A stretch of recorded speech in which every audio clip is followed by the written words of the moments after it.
Hello guys, welcome back. അപ്പോൾ ഇന്ന് ഞാനൊരു റെസിപ്പി ആയിട്ടാണ് വന്നിട്ടുള്ളത്. നമുക്ക് ഈസി ആയിട്ട് ഉണ്ടാക്കാൻ പറ്റിയ ബ്രെഡ് പോക്കറ്റിൻ്റെ റെസിപ്പി ആയിട്ടാണ്.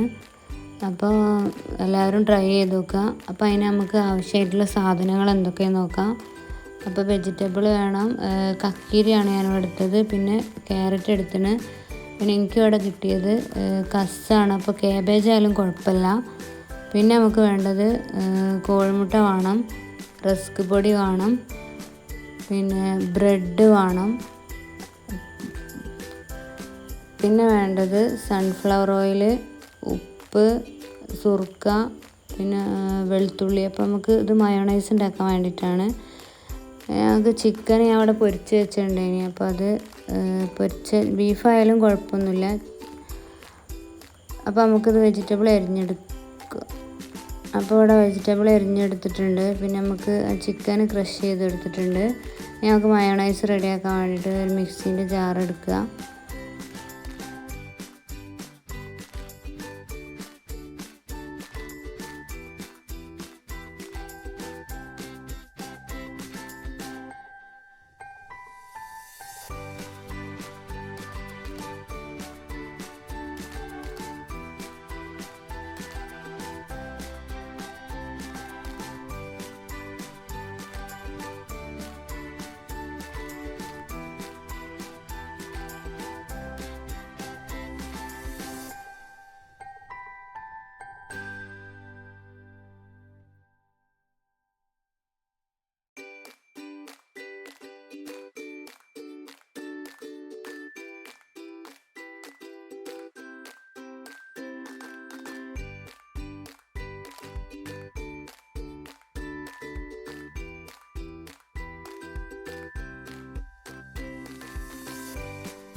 ഇനി നമുക്ക് ബ്രെഡിൻ്റെ 4 ഭാഗവും കട്ട് ചെയ്തെടുക്കണം.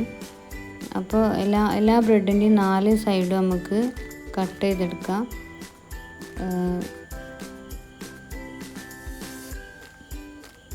അപ്പോൾ ഞാനിവിടെ എല്ലാ ബ്രെഡിൻ്റെയും 4 വശവും കട്ട് ചെയ്തെടുത്തിട്ടുണ്ട്. ഇനി നമുക്ക് കോഴിമുട്ട പൊട്ടിച്ച് വയ്ക്കണം. ഞാൻ ഇവിടെ അതും മഞ്ഞ ചേർക്കാതെ തന്നെ എടുക്കുന്നതാണ് നല്ലത്. ഞാനിവിടെ മഞ്ഞ കൂടി ചേർത്തിട്ടുണ്ട്. അപ്പോൾ കോഴിമുട്ടൻ്റെ ചുവ ഇല്ലാണ്ടാക്കാനാണ് മഞ്ഞ ചേർക്കുമ്പോൾ നല്ല കോഴിമുട്ടൻ്റെ ചുവ വരുന്നുണ്ട്. 2 ബ്രെഡ് എടുക്കുക. എന്നിട്ട് അതിൽ 2 ബ്രെഡ് എടുത്തിട്ട് ഈ കോഴിമുട്ടയിൽ മുക്കുക.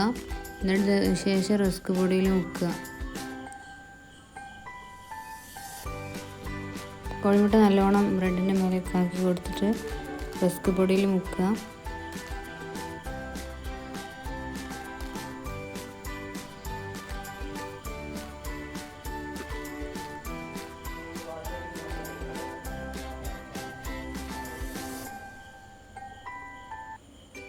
റസ്ക് പൊടി എല്ലാ ഭാഗത്തും ആകുന്ന രീതിയിലാക്കി കൊടുക്കുക.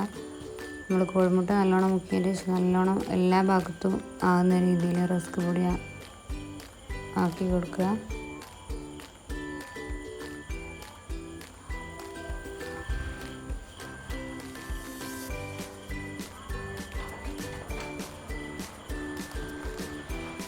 അങ്ങനെ നമ്മളെല്ലാ ബ്രെഡും ഇതേപോലെ ചെയ്തെടുക്കുക. അങ്ങനെ എല്ലാ ബ്രെഡ് പീസും അതുപോലെ ചെയ്തെടുക്കുക. ഞാൻ എല്ലാതും ഇതേപോലെ ചെയ്തെടുത്തിട്ടുണ്ട്. നമുക്ക് ഫ്രൈ ചെയ്തെടുക്കണം. ഫ്രൈ ചെയ്യാൻ വേണ്ടിയിട്ട് ചട്ടിയിൽ എണ്ണ ചൂടാക്കാൻ വെച്ചിട്ടുണ്ട്. അപ്പോൾ എണ്ണ നന്നായി ചൂടായതിന് ശേഷം നമുക്ക് ബ്രെഡ് ഓരോന്നായിട്ട് ഇട്ട് കൊടുക്കാം. റസ്ക് പൊടി ആയതുകൊണ്ട് തന്നെ വേഗം കരിയാൻ ചാൻസ് ഉണ്ട്. അപ്പോൾ വേഗം അങ്ങോട്ടും ഇങ്ങോട്ടും തിരിച്ചും മറിച്ചിട്ടിട്ട്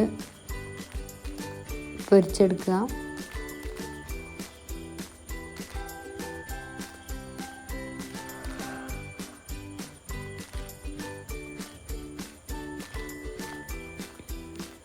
ഇനി നമുക്ക് എല്ലാതും ഇതേപോലെ പൊരിച്ചെടുക്കാം. ഇപ്പം ഞാനിവിടെ എല്ലാതും ഇതേപോലെ പൊരിച്ചെടുത്തിട്ടുണ്ട്. ഇനി നമുക്ക് വെജിറ്റബിൾസ് കട്ട് ചെയ്തത് ബൗളിലേക്ക് ആക്കി കൊടുക്കാം. ഇനി അതിൻ്റെ ശേഷം നമുക്ക് ചിക്കൻ്റെ ഇതും ഇട്ട് കൊടുക്കുക, ക്രഷ് ചെയ്തത്. അങ്ങനെ വെജിറ്റബിളും ചിക്കൻ ക്രഷ് ചെയ്തതും നല്ലോണം മിക്സ് ചെയ്തെടുക്കുക.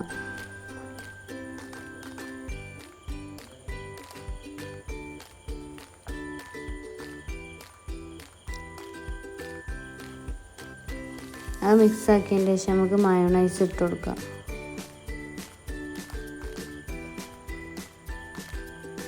അപ്പോൾ മയോണൈസും നല്ലോണം ഇത് ഫുള്ളായിട്ട് മിക്സ് ചെയ്ത് കൊടുക്കുക. അപ്പോൾ അവിടെ അത് ഫുള്ളായിട്ട് മയോണൈസും ചിക്കൻ്റെ ക്രഷും വെജിറ്റബിളും എല്ലാം കൂടി നന്നായി മിക്സ് ചെയ്തെടുത്തിട്ടുണ്ട്. ഇനി നമുക്കിത് ഇതിലേക്ക് ഫില്ല് ചെയ്ത് കൊടുക്കണം. അപ്പോൾ ബ്രെഡ് 2ആയിട്ട് കട്ട് ചെയ്യുക. എന്നിട്ട് അപ്പോൾ ആ 2 ഇതിലേക്ക് നമുക്ക് അതിൻ്റെ ഫില്ലിങ് നിറച്ചെടുക്കാം.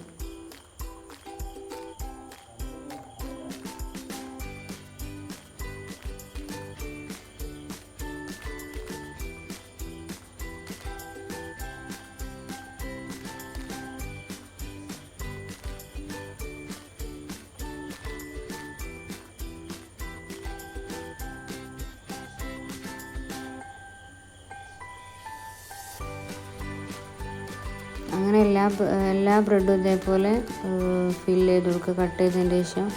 അപ്പോൾ നമ്മളെ ബ്രെഡ് പോക്കറ്റ് ഇവിടെ റെഡി ആയിട്ടുണ്ട്. അപ്പോൾ എല്ലാവരും ട്രൈ ചെയ്ത് നോക്കുക. ഈസി ആയിട്ട് ഉണ്ടാക്കാൻ പറ്റുന്ന റെസിപ്പിയാണ്. അപ്പം ട്രൈ ചെയ്ത് നോക്കിയിട്ട് അഭിപ്രായങ്ങളൊക്കെ കമൻറ്റ് ചെയ്യാം. അപ്പോൾ ഇത്രയേ ഉള്ളൂ.